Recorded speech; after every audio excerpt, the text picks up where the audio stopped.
स्वागत है दोस्तों आपका आज की वीडियो में। और आज बात करेंगे द ग्रेट यश चोपड़ा साहब के बारे में।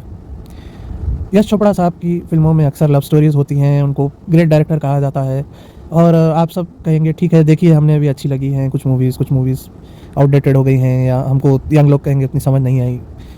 तो एक पर्सपेक्टिव मैं देना चाहता हूँ। अगर आप उनकी मूवीज़ को ध्यान से देखेंगे तो वो सिर्फ प्यार मोहब्बत या हीरो हीरोइन के मिलने के बारे में, या सिर्फ गानों के बारे में, या लोकेशंस या ब्यूटी दिखाने के बारे में नहीं है।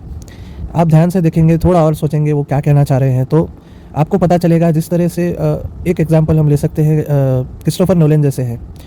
तो मैं उनको कंपेयर नहीं कर रहा हूँ, इसको कंफ्यूज मत कीजिए। मैं कह रहा हूँ जैसे क्रिस्टोफर नोलन को टाइम के साथ एक्सपेरिमेंट करने में, मतलब मूवी की टाइमलाइन के साथ, और कैसे टाइम को बताना चाहिए, टाइम ट्रैवल के साथ, और इस तरह के कॉन्सेप्ट जैसे वो एक्सप्लोर करते हैं। इस तरह मैं कहूँगा कि हॉलीवुड में भी यश चोपड़ा की तरह किसी ने लव के कॉन्सेप्ट्स को एक्सप्लोर नहीं किया है। मैं आपको एग्जांपल देता जाऊँगा आगे। तो अब हम एक मूवी ले लेते हैं, कभी कभी में जैसे वो एक्सप्लोर करते हैं, ट्रू लव के कॉन्सेप्ट्स को वो एक्सप्लोर करते हैं। आपने देखा होगा अमिताभ बच्चन और राखी जी का जो है वो जवानी में उनका एक अफेयर होता है। वो एक दूसरे से बहुत प्यार करते हैं, लेकिन किसी वजह से उनकी शादी नहीं हो पाती है। और वहीं पर आप देखते हैं कि वो बूढ़े होने के बाद उनके जो बच्चे होते हैं, ऋषि कपूर और नीतू सिंह, उनको प्यार हो जाता है। और फिर वो किस तरह से उससे डील करते हैं, उनके इमोशंस से कैसे डील करते हैं, और जब वो फाइंड आउट करते हैं और मिलते हैं आपस में, तब उन्हें कैसा महसूस होता है, वो क्या रिएक्ट करते हैं। तो इसके लिए आप मूवी ज़रूर देखिए। तो एक और एक्सपेरिमेंट मैं आपको बताता हूँ, मोहब्बतें में देखिए सवाल दो थीम्स हैं। एक तो डर के बारे में है, प्यार डर से बड़ा होता है, ये आपने मूवी में देखा होगा, शाहरुख खान और अमिताभ बच्चन। वैसे तो कोई रियलिस्टिक सेंस नहीं बनता है इन स्टोरीज़ का, लेकिन आप इसको एक्सपेरिमेंट के तौर पर सोचिए। शाहरुख खान जो है वो प्यार का रिप्रेजेंटेशन है, और अमिताभ बच्चन जो है वो डर का रिप्रेजेंटेशन है। और इसी में आप देखेंगे एक ऐसी ट्रू लव बताई गई है जो व्यक्ति के मरने के बाद भी, जैसे ऐश्वर्या राय के मरने के बाद भी शाहरुख खान को उनसे जो ट्रू लव है वो बरकरार रहता है। ये कॉन्सेप्ट को मोहब्बतें में बहुत ज़बरदस्त तरीके से उन्होंने एक्सप्लोर किया है।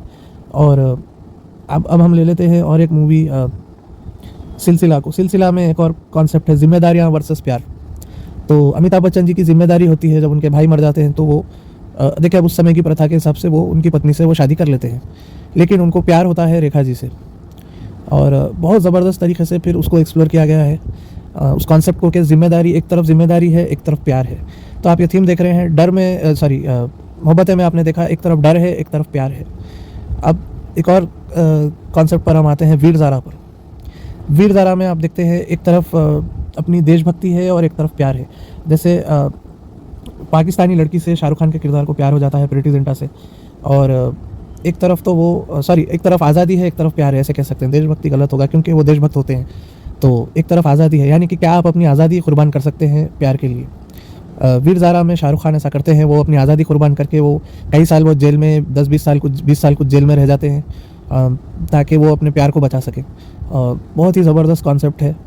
और जब तक है जान, कई लोगों को ये मूवी बकवास लगी है, और समझ सकता हूँ मैं भी। मतलब उनकी लास्ट मूवी थी, थोड़े से है, लॉन्ग मूवी है, कुछ काफ़ी सीन्स निकाले जा सकते थे, बट इसमें भी अगर आप एक कॉन्सेप्ट देखेंगे, ये अब इसमें क्या कॉन्सेप्ट है, तो देखिए ये एक याददाश्त का कॉन्सेप्ट है। जैसे किसी को अगर प्यार है, सच्चा प्यार है, लेकिन अगर उसकी सारी यादें मिटाई जाए और उसे किसी से प्यार हो जाए, दूसरी किसी और से प्यार हो जाए, मतलब वो अपने पुराने पास्ट को भूल जाए, लेकिन फिर कुछ ऐसा हो जाए जिसकी वजह से, जैसे आप देखते हैं मूवी में शाहरुख खान का एक्सीडेंट होता है, और अनुष्का शर्मा के साथ जो भी उन्होंने टाइम बिताया है वो सब कुछ वो भूल जाते हैं, और वो उस समय में चले जाते हैं जब वो कैटरीना कैफ के साथ होते थे। तो अब वो किसे चुनेंगे? और अनुष्का शर्मा का जो उसमें सैक्रिफाइस है, उनको ऐसे लगता है कि उनके, मतलब वो तो उनसे प्यार करती हैं शाहरुख खान से, लेकिन आप देखेंगे उसमें एक उनका भी, अनुष्का शर्मा का एक बहुत बड़ा सैक्रिफाइस है। वो ये डिसाइड करती है कि ये सब किसी रीज़न से हुआ है, और उन्हें कैटरीना कैफ से शाहरुख खान को मिलाना चाहिए। और एक और कॉन्सेप्ट इसमें यह है कि फेथ वर्सेस लव का कॉन्सेप्ट भी है जब तक है जान में। कैटरीना कैफ एक मन्नत करती हैं कि शाहरुख खान का जब पहली बार एक्सीडेंट होता है, तो वो एक मन्नत करती हैं कि वो अपने प्यार को त्याग देंगी अगर शाहरुख खान की ज़िंदगी बच जाएगी। तो क्या इस तरह से अपने फेथ के लिए, मतलब भगवान के लिए, किसी की आयु के लिए, क्या आप अपने खुद के प्यार से दूर रह सकते हैं? ये भी एक एक्सप्लोरेशन है। अगर आपके पार्टनर के जीवन के लिए, अगर आप साथ, उनके ऑब्वियसली पार्टनर हैं तो आप साथ रहना चाहते हैं, लेकिन कुछ ऐसा सिचुएशन आ जाता है जहाँ पर आपको चूज़ करना पड़े कि वो, या तो आप उनके साथ रहेंगे वो मर जाएंगे या फिर वो ज़िंदा रहेंगे, आपको सेक्रीफाइस करना पड़ेगा, तो आप क्या चूज़ करेंगे। ये जो एक्सप्लोरेशंस हैं बहुत ही ज़बरदस्त तरीके से इन्होंने किए हैं यश चोपड़ा साहब ने, और उनकी कई दूसरी मूवीज़ भी है जिसमें इसी तरह के सवाल है। लम्हे एक और मूवी याद आती है जिसमें अनिल कपूर और श्रीदेवी है। अब एक और बात बताई गई है, जैसे अब ये काफ़ी आज के ज़माने में इसको काफ़ी प्रॉब्लमेटिक कंसिडर किया जाता है।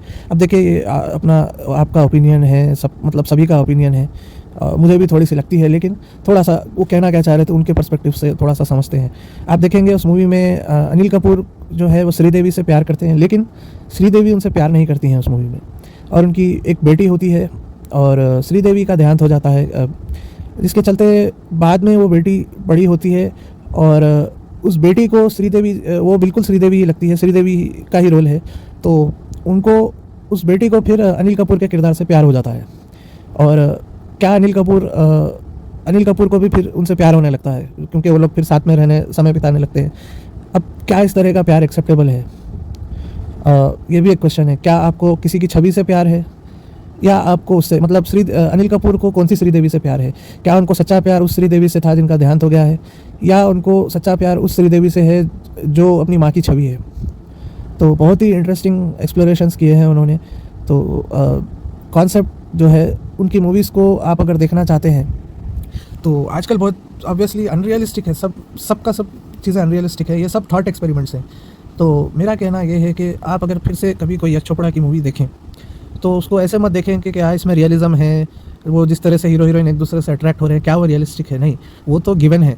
प्रेमिस पर आप ध्यान दीजिए कि प्रेमिस क्या है, कॉन्सेप्ट वो क्या बता रहे हैं। मोहब्बतें अगर आप देख रहे हैं, हाँ अनरियलिस्टिक है, वो गुरुकुल का कॉन्सेप्ट और वो आपको कहीं एडमिशन नहीं मिलेगा, ये सब एक कहने के लिए ये कॉन्सेप्ट है, मतलब एक फ़नी सा लगता है। मतलब इस पर्सपेक्टिव से आप देखेंगे तो फ़नी लगती है उनकी मूवीज़, ऐसे लगता है क्या बचकाना चीज़ें वो कह रहे हैं और कर रहे हैं। लेकिन आप अगर उसको एक डीपर लेवल पर सोचेंगे तो आपको समझ आएगा क्यों यश चोपड़ा को ग्रेट कहते हैं। तो उम्मीद करता हूँ आपको वीडियो पसंद आई होगी। वीडियो देखने के लिए धन्यवाद। Have a great day.